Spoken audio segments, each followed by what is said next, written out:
Querido irmão, querida irmã, a paz do Senhor Jesus, seja bem-vindo a mais um vídeo aqui do nosso canal. Nós estamos na série, executando aqui uma série de vídeos sobre batalha espiritual. Este aqui é o 10º vídeo e antes de iniciarmos gostaria de fazer aquele pedido que costumeiramente já faço. Para você que não é inscrito, se inscreve no nosso canal, compartilhar, ativar o sininho de notificações, curtir, comentar, deixar seu joinha e nos ajudar aqui, tá bom? Bom, vamos para a nossa temática de hoje, que é o seguinte: poder do alto contra as hostes da maldade. Essa é a nossa temática aqui, do nosso 10º vídeo. O texto bíblico está em Atos dos Apóstolos, capítulo de número 8, versículo 5 ao 13 e depois o versículo 18 até o 21. E descendo Filipe à cidade de Samaria, lhes pregava Cristo. E as multidões unanimemente prestavam atenção ao que Filipe dizia, porque ouviam e viam os sinais que ele fazia. Pois que os espíritos imundos saíam de muitos que os tinham, clamando em alta voz. E muitos paralíticos e coxos eram curados. E havia grande alegria naquela cidade. E estava ali um certo homem chamado Simão, que anteriormente exercera naquela cidade a arte mágica, e tinha iludido a gente de Samaria, dizendo que era uma grande personagem, ao qual todos atendiam, desde o mais pequeno até ao maior, dizendo: esta é a grande virtude de Deus. E atendiam-no a ele, porque já desde muito tempo os havia iludido com artes mágicas. Mas, como crescem em Filipe, que lhes pregava acerca do reino de Deus e do nome de Jesus Cristo, se batizavam tantos homens quanto mulheres. E creu até o próprio Simão, e sendo batizado, ficou de contínuo com Filipe, e vendo os sinais e as grandes maravilhas que se faziam, estava atônito. E Simão, vendo que pela imposição das mãos dos apóstolos era dada o Espírito Santo, lhes ofereceu dinheiro, dizendo: dai-me também a mim esse poder, para que aquele sobre quem eu puser as mãos receba o Espírito Santo. Mas disse-lhe Pedro: o teu dinheiro seja contigo para a perdição, pois cuidaste que o dom de Deus se alcança por dinheiro. Tu não tens parte nem sorte nesta palavra, porque o teu coração não é reto diante de Deus. O texto base aqui é: as obras das trevas são demolidas pelo poder de Deus no trabalho de pregação do Evangelho de Cristo. Nós temos aqui pelo menos 3 objetivos a alcançar. Primeiro, explicar o contexto histórico de Samaria. Segundo, expor sobre o Evangelho entre os samaritanos. E terceiro, mostrar Filipe em Samaria e Simão o mágico. Partindo desse pressuposto aqui, dessa pequena introdução, vamos para o nosso primeiro tópico: contexto histórico de Samaria. Então, os samaritanos eram os israelitas que se mesclaram como povos estrangeiros durante o período da dispersão das 10 tribos do norte, em 722 a.C. E aí, com o passar do tempo, essa mescla veio a ser também religiosa. Não era apostólica, o clima entre judeus e samaritanos era tenso.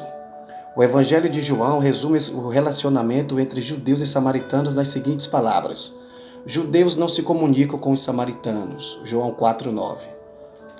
Número 1. A fundação de Samaria. A cidade foi fundada pelo pai do rei Acabe, o qual reinava sobre 10 tribos do norte que se apartaram de Jerusalém no século X a.C. O nome do rei era Onri, que comprou um monte de um cidadão chamado Semer, onde fundou uma cidade a qual deu o nome de Samaria em homenagem ao dono anterior, e fez dela a capital do seu reino. Mesmo antes da dispersão dos israelitas do Reino do Norte, já havia um clima de tensão entre Samaria e Jerusalém, Israel e Judá, os 2 reinos que se dividiram após a morte de Salomão. Subtópico 2. O cativeiro. Estou falando sobre o contexto histórico da cidade de Samaria. O cativeiro. Quando o rei da Assíria Salmanaser sitiou Samaria em 722 a.C., levou para o cativeiro as 10 tribos do norte, mas foi Sargon II, sucessor de Salmanaser V, que concluiu o cativeiro dos israelitas das 10 tribos do norte. Os assírios levaram as 10 tribos do norte para outras regiões e trouxeram estrangeiros para povoarem a terra de Israel. Os poucos filhos de Israel que ficaram na terra se misturaram com os estrangeiros deportados de suas terras. Desse modo, seus filhos não eram totalmente judeus, nem completamente gentios, eram os samaritanos, essas mesclas de povos. Terceiro subtópico: as diferenças entre judeus e samaritanos. Os judeus recusaram a ajuda dos samaritanos na construção do Templo de Jerusalém, quando Judá retornou do cativeiro babilônico. Esdras 4, versículo 1 ao 4. Os samaritanos rejeitaram as escrituras do Antigo Testamento, adoraram apenas ao Pentateuco, adotaram apenas o Pentateuco e também construíram um templo rival no Monte Gerizim. Com esses fatos, a ruptura samaritana se consolidou, mas eles esperavam também a vinda do Messias, João 4, 25. Na era apostólica, Samaria era o nome da cidade e, ao mesmo tempo, da província romana. Então, em síntese, a cidade de Samaria foi fundada pelo pai do rei Acabe, Onri. Samaria era a capital do Reino do Norte. Tópico 2. O Evangelho entre os samaritanos. O relacionamento cristão com os samaritanos começou de forma salutar, com o Senhor Jesus, e depois continuou com Filipe. Este aqui é o mesmo que foi escolhido como um dos 7 diáconos, Atos 6:5. Mas logo se destacou na pregação do Evangelho e apareceu cerca de 20 anos depois como evangelista. Subtópico 1. Jesus e os samaritanos. Os samaritanos, numa ocasião, recusaram-se a receber Jesus quando ele estava a caminho de Jerusalém. Mas na aldeia de Sicá, em Samaria, os samaritanos receberam Jesus e creram na sua mensagem como resultado do testemunho da mulher samaritana. A passagem do bom samaritano foi uma lição para os judeus. Eles não deviam imitar o levita nem o sacerdote, mas o samaritano. Jesus proibiu os discípulos de entrarem em cidades de samaritanos porque ele fora enviado às ovelhas perdidas da casa de Israel. Uma vez que ainda não era tempo, mas depois de sua ressurreição dentre os mortos, Jesus mandou pregar também em Samaria. Filipe agora estava cumprindo com êxito essa missão. Ainda sobre o evangelho entre os samaritanos, o segundo subtópico diz assim: o poder de Deus entre os samaritanos. Filipe foi impulsionado pelo Espírito Santo. Do contrário, não ousaria enfrentar as hostilidades dos samaritanos. Filipe lhes pregava a Cristo, com poder, de modo que as multidões prestavam atenção no que ele dizia, pois ouviam e viam os sinais que ele fazia. Era algo inédito e que atraía as multidões, pois que os espíritos imundos saíam de muitos que os tinham, clamando em alta voz, e muitos paralíticos e coxos eram curados. Essa manifestação era o autêntico poder do alto contra as hostes por meio da pregação do Evangelho. Filipe revolucionou a cidade pelo poder de Deus. Subtópico 3. O batismo no Espírito Santo. Havia muita alegria na cidade com a chegada de Filipe, que batizava homens e mulheres. A notícia desses fatos chegou à igreja de Jerusalém, que enviou os apóstolos Pedro e João, os quais trouxeram o que ainda faltava aos samaritanos convertidos, o batismo no Espírito Santo. Ao chegarem a Samaria, eles impuseram as mãos sobre os novos crentes que receberam o Espírito Santo.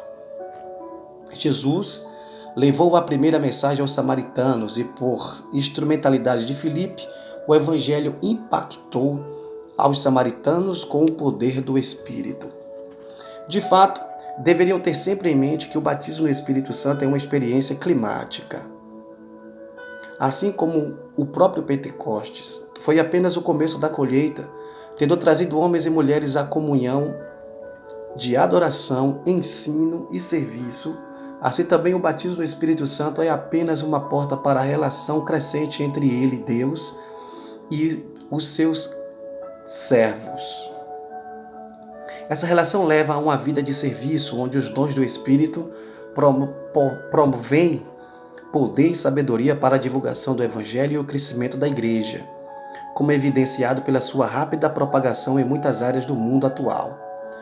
Novos preenchimentos e orientações relativas ao serviço devem ser esperadas conforme surgirem novas necessidades e conforme Deus, em sua vontade soberana, cumprir o seu plano. Vamos para o tópico de número 3. Filipe em Samaria e Simão o Mágico. Antes da chegada de Filipe a Samaria, ali estava Simão o Mágico, um entre os vários impostores que afirmavam possuir os segredos da natureza e comunicar-se com o mundo invisível, dedicando-se ao ocultismo e ao curandeirismo. Tudo isso se chama artes mágicas, superstições populares e práticas enganosas sob a égide do príncipe das trevas. Simão Mágico. Nesse contexto de tanta alegria e gozo entre o povo mediante a obra realizada por Filipe, surge a figura de um cidadão, Simão, que anteriormente exercera naquela cidade a arte mágica e tinha iludido muita gente em Samaria, dizendo ele que era uma grande personagem. Ele já estava na cidade antes da chegada de Filipe e era reconhecido pela população como a grande virtude de Deus. Isso significa que Simão se declarava ou se declara um tipo de emanação ou representação do ser divino. No entanto, não passava de um embusteiro que durante muito tempo iludia o povo daquela região com as suas artes mágicas. A conversão de Simão o Mágico. O texto sagrado afirma: "E creu até o próprio Simão, e sendo batizado, ficou de contínuo com Filipe, e vendo os sinais e as grandes maravilhas que se faziam, estava atônito." É difícil saber até que ponto a conversão de Simão o Mágico era genuína, pois o relato indica tratar-se de uma conversão meramente intelectual ou artificial. A avaliação do apóstolo Pedro foi: "O teu coração não é reto diante de Deus." Assim, impressionado com os milagres que Filipe operava, Simão teria se convencido de ser Jesus o Messias, mas não houve transformação em sua vida.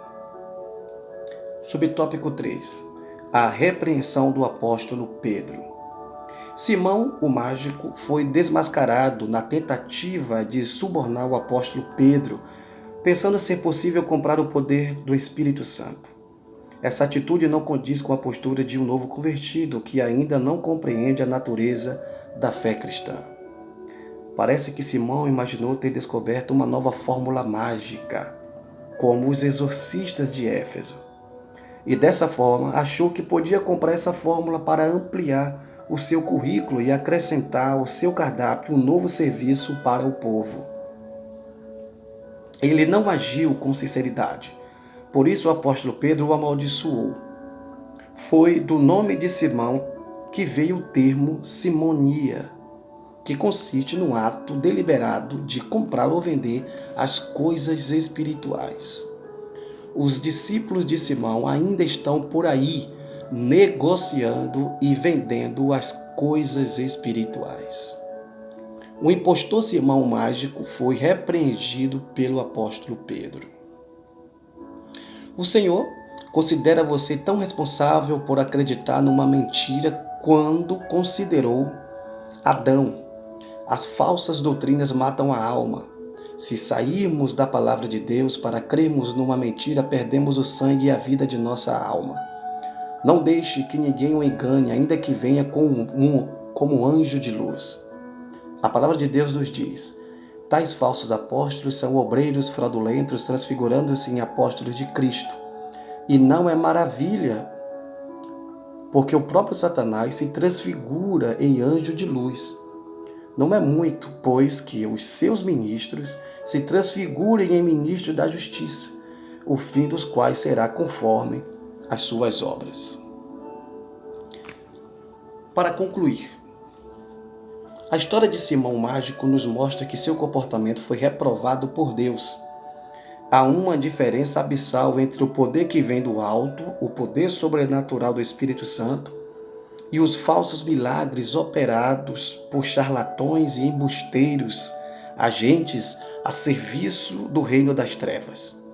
Isso nos serve de lição para estarmos alertas quanto aos líderes enganosos. Então estejamos com os nossos olhos espirituais abertos. Ainda vemos nos nossos dias este tipo de coisas acontecerem. Muitos usam do Evangelho, muitos usam do milagre que Deus faz para poder ali trazer e ter de volta ou uma maneira de comercializar. É engraçado que esse Simão Mágico, ele tem lá uma característica bem peculiar. Se nós olharmos no Antigo Testamento, nós vamos ver ali o servo do profeta, o nome dele Geazi, que também queria fazer um tipo de negociação, que sempre queria usufruir de coisas materiais em detrimento da realização espiritual pela qual Deus operava. Não foi assim com o leproso Naamã, onde Geazi, ele ali queria as riquezas que pela qual Naamã havia oferecido ao profeta, o profeta havia recusado, mas Geazi, com seu coração materialista, ele vai atrás, né, daquelas benéfices materiais, daqueles presentes materiais que Naamã havia oferecido ao profeta, ao ponto da lepra de Naamã sobrecair sobre Geazi. Nós temos vivido esse tempo de guerra espiritual, de batalha espiritual, onde muitos se dizem apóstolos, onde muitos se dizem profetas, onde muitos se dizem estarem a serviço do reino, estarem a serviço de Cristo, mas na verdade no seu coração tem outra designação, tem outro objetivo e outros propósitos.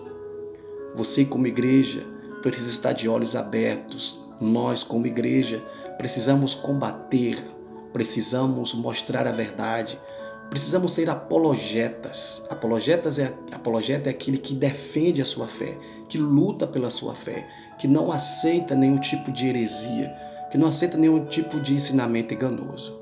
Que Deus possa abençoar a sua vida e que esse vídeo possa te trazer muita edificação. Em nome de Jesus. Até o próximo.